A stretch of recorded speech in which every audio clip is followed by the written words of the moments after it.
Maybe God isn't asking you to cut everyone out of your life. Maybe He's asking you to get close enough to Him so you can finally understand who you actually belong to, who you're supposed to love from a distance, and who you are supposed to choose for the people who have been placed around you. Because when God changes your heart, He changes your relationship too. Welcome back, beautiful people. I hope you guys are having a great week so far. If you are new here, my name is Jonathan. I like to help people trust God more and work on their personal growth. Today we're going to be adding to the playlist of connecting with God, but really how your connection with God will impact your friendships. Now, let's get started. Something we think when connecting with God is only about prayer, reading your Bible, and only going to church, right? But connecting with God changes the people you allow close to your heart. When you get close to your heart, you start a relationship and you start seeing things differently. Your mind starts transforming. You become you begin to recognize who brings you closer to God or to Him. We consistently pull you away, and when we need something, we let someone go. And sometimes God isn't trying to take your friends away. Sometimes He's trying to show you that what real friendship is supposed to look like. So I hope you guys are ready for this one. Alright guys, the first bullet point for today is going to be points to talk about. God teaches you what kind of people to keep close. In Proverbs 13:12, which we're going to start off first, walk with the wise and become wise, for a complacent of fools self-harms. The people around you influence your thoughts, decisions, habits, and even your relationship with God.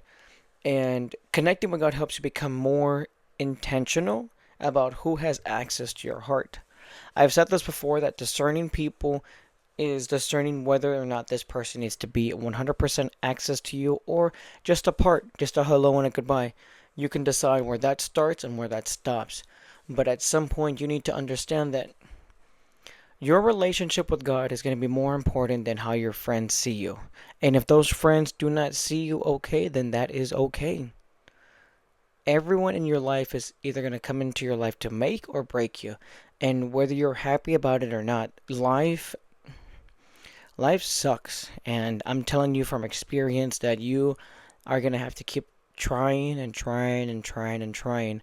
And one of these days, God is just going to just wake you up and say, "Hey, it's time." So I'm letting you know here moving forward that if your friends are trying to change your habits because they're not okay with your relationship with God, then those aren't true friends, because true friends would go out of their way to make sure that you're okay and will support you when when you're doing something that helps you grow. Your closest five friends are your best example of who you are and people think of you.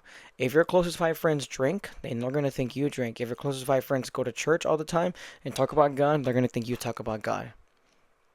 It all has to make sense.